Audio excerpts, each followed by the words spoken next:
warahmatullahi wabarakatuh. Perkenalkan, nama saya Makfira dari kelas 98 pilihan pengelolaan perpustakaan di sekolah dasar Fakultas Ilmu Pendidikan Program Studi Pendidikan Guru Sekolah Dasar Universitas Negeri Makassar. Ya, di video kali ini saya akan mereview sebuah buku yang berjudul Rahasia Sukses Membangun Kecerdasan Emosional dan Spiritual. Ya. Adapun nama penulis dari buku ini yaitu Ari Ginanjar Sebastian, penerbit PT Arga Cilandak, tahun terbit 2016, jumlah halaman 410. Ya, selanjutnya saya akan membacakan secara singkat mengenai sang penulis. Ari Ginanjar Agustian adalah seorang profesional yang telah berkecimpung di dunia bisnis selama lebih dari 20 tahun. Melalui buku-buku yang dipelajari, perenungan serta pengalamannya tersebut, Ari Ginanjar menulis buku yang berjudul Rahasia Sukses Membangun Kecerdasan Emosional dan Spiritual. Keberhasilannya dalam memberikan motivasi dan semangat perubahan melalui buku serta training tersebut membuat Ari Ginanjar terpilih sebagai salah satu the most powerful people and ideas in business 2004 oleh majalah Swasembada. Ia juga terpilih menjadi tokoh perubahan 2005 oleh Harian Republika serta didaulat menjadi pengurus Dewan Pakar ICMI periode 2005-2010. Ya, itulah secara singkat mengenai biografi dari sang penulis. Ya, adapun isi materi dari buku ini yaitu dilihat dari pengalaman Ari Ginanjar sendiri, yaitu pada tahun 1988 hingga 1994 ia menjadi staf pengajar di sebuah perguruan tinggi. Ia mengabdi selama 5 tahun. Ia mengamati kebanyakan mata kuliah tidak mengimplementasikan tentang pentingnya kecerdasan emosional pada mahasiswa dan dapat mengalirkan aspek-aspek seperti integritas, komitmen, visioner serta kemandirian yang sebenarnya sangat dibutuhkan oleh mahasiswa. Singkat cerita, Ari Ginanjar membuat sebuah perusahaan yang bergerak di bidang telekomunikasi. Tetapi perusahaan tersebut mengalami banyak kendala seperti kurangnya komitmen, integritas, semangat, kreativitas, dan konsisten dari para karyawan. Bagi Ari Ginanjar dapat mengajari mereka cara mengirim berita lewat radio, sangat mudah mengajari mereka. Tetapi yang paling sulit adalah mengajarkan mereka agar memiliki kecerdasan emosional. Kemudian Ari Ginanjar mengambil langkah-langkah dramatis. Setiap pagi selama 30 menit sebelum memulai pekerjaan, Ari Ginanjar mengadakan training ke semua karyawan yang dinamakan morning briefing. Materi yang ia bawakan bukanlah hal teknis, tetapi tentang komitmen, integritas, berpikir merdeka dan kreatif, visi, arti kerja, dan daya tahan. Di luar dugaan, hasilnya sangat mengejutkan.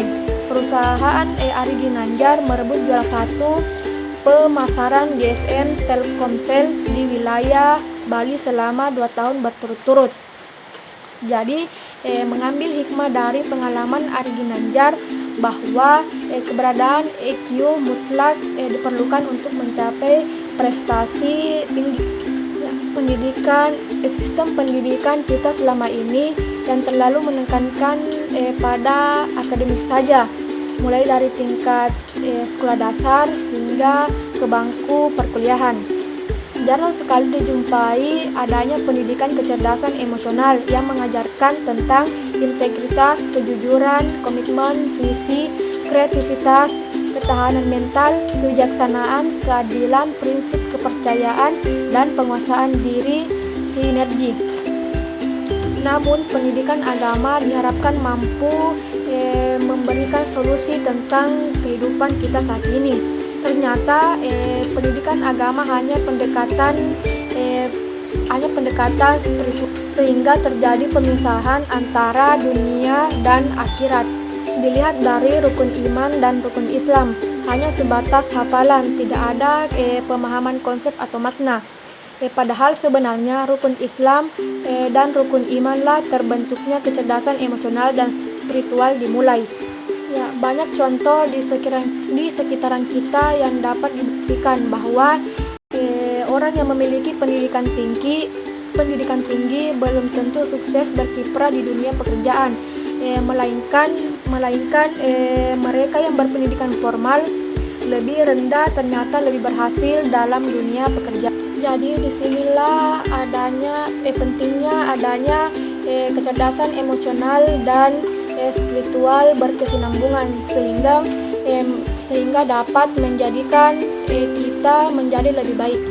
Ya, adapun contoh sederhana yaitu Harry adalah seorang yang sangat taat beribadah.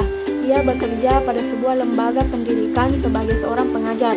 Atasannya mengalami kesulitan untuk mengatur Harry karena ia berprinsip seperti ini. Hari Senin sampai hari Kamis adalah hari-hari untuk keperluan dunia, Jumat sampai Minggu untuk akhirat, pagi sampai siang untuk bekerja, dan malam hari untuk ibadah. Saat ini Harry menuntut atasannya agar memberinya cuti dengan pembagian waktu sebagai berikut. Dalam 1 tahun, 200 hari adalah untuk bekerja dan 165 hari untuk ibadah. Atasannya bingung karena Harry berkata, "Ini soal beribadah kepada Tuhan. Apakah Anda melarang saya?" Sekarang atasan Harry bahkan ikut dengan gaya ibadah Harry. Inilah contoh disintegrasi antara rasionalitas dunia dengan spirit ketuhanan, atau pemisahan antara SQ dengan EQ, atau pemisahan EQ dan SQ. Meski keduanya berbeda, ternyata SQ dan SQ memiliki muatan yang sama pentingnya untuk dapat bersinergi antara satu sama lain. Dilihat dari SQ manusia ke manusia, SQ Tuhan manusia, sedangkan gabungan dari SQ dan SQ yaitu Tuhan manusia. Jadi di sini harus ada gabungan dari kecerdasan emosional dan kecerdasan. Ya, ada contoh lagi mengenai penggabungan atau berkesinambungan antara kecerdasan emosional dan kecerdasan spiritual.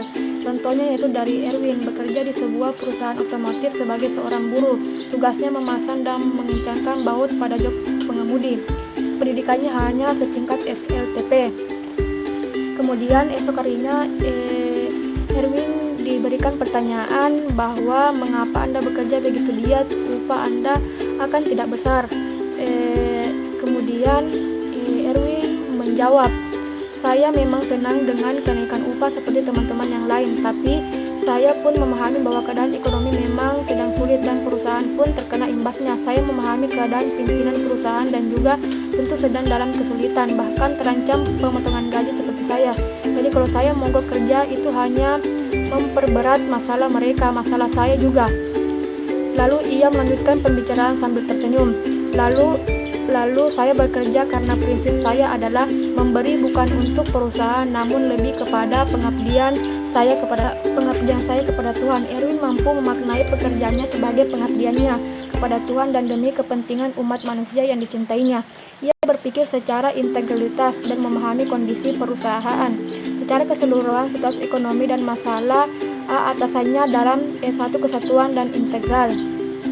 Erwin berprinsip dari dalam bukan dari luar. Ia tidak terpengaruh oleh lingkungannya. Sebuah penggabungan atau sinergi antara rasionalitas dunia EQ dan EQ serta kepentingan spiritual.